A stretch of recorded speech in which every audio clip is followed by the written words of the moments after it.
Tyrese Haliburton is the perfect NBA villain, and Knicks fans got a front-row seat to his latest show. The Pacers star recreated Reggie Miller's choking gesture at Madison Square Garden on Wednesday night. One of the prevailing stories of the 2024-25 NBA season was the unofficial search for a new face of the league.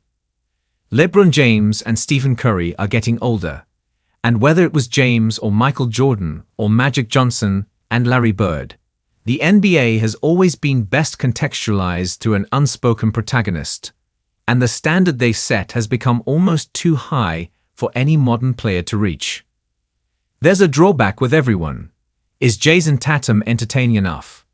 Can the small, cold Minneapolis market broadcast Anthony Edwards widely enough? Victor Wembanyama has yet to appear in the playoffs. Nobody has checked every box. There are almost too many of them. So James has become the first quadragenarian to hold a position we haven't yet filled. The NBA hasn't settled on its new hero. But, and I mean this in the most complimentary way possible, it has found an absolutely perfect villain. Pacers star Tyrese Haliburton. On paper, there is nothing to dislike about him. There are no off-court controversies. He isn't a dirty player. He is just pure, mustache-twirling fun on a basketball court. He is equal parts genius and showman, as comfortable subtly undermining you with his basketball IQ as he is murdering you with 30-foot stepbacks.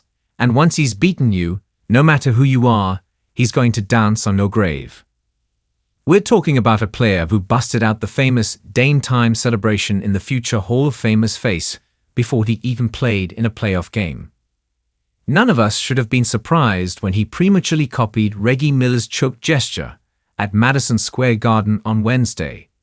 This is the Haliburton experience in a nutshell. He truly cannot wait to twist the knife. He expressed a bit of regret for doing so after Game 2, but not because he was showing up the Knicks. Rather, he was worried that he might have wasted it on a game-tying shot rather than a winner. We live in perhaps the most congenial era in NBA history. Players grow up together on the AAU circuit now. They're recruited together for college and often cluster at only a handful of schools, maintaining close bonds into their professional careers. That has made rivalries rarer and rarer. It sapped a not insignificant chunk of the human drama out of this enterprise. Maybe that's what makes Haliburton such a fun opposing force. A great villain is often misunderstood. Think of Draymond Green forging a Hall of Fame career as a second-round pick scoring single-digit points every night and mocking his opponents as he did it. There's something especially compelling about a player who does things differently, that develops a flair for the dramatic despite humbler origins. Haliburton was an overlooked 3-star recruit. He got traded by his original team when they chose to keep a different point guard over him. Even when he was chosen for Team USA last off-season, one of the greatest honors in all of basketball, he was ridiculed for rarely actually playing. He could be forgiven for developing a bit of a chip on his shoulder. Nobody put him in the spotlight, so he forced his way there. It wouldn't be wholly fair to call the Athletic's annual player poll a villain origin story. Haliburton has been on this path for his entire career. But it exemplifies everything we're talking about here. In April, a sample of 90 NBA players voted him the most overrated player in basketball. It was patently ridiculous at the time.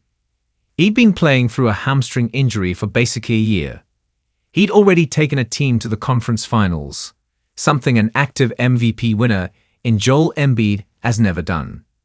He was well on his way to a second All-NBA selection. But Haliburton's value is generated in wholly unorthodox ways.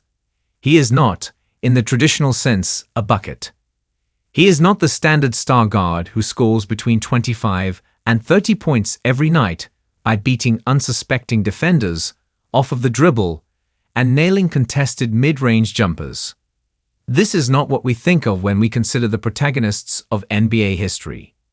Being the best player on the floor despite scoring 5 points is much closer to Draymond than LeBron. That probably contributed to so many players dismissing him. And that's part of what makes this so fun. Anybody can make a tough shot.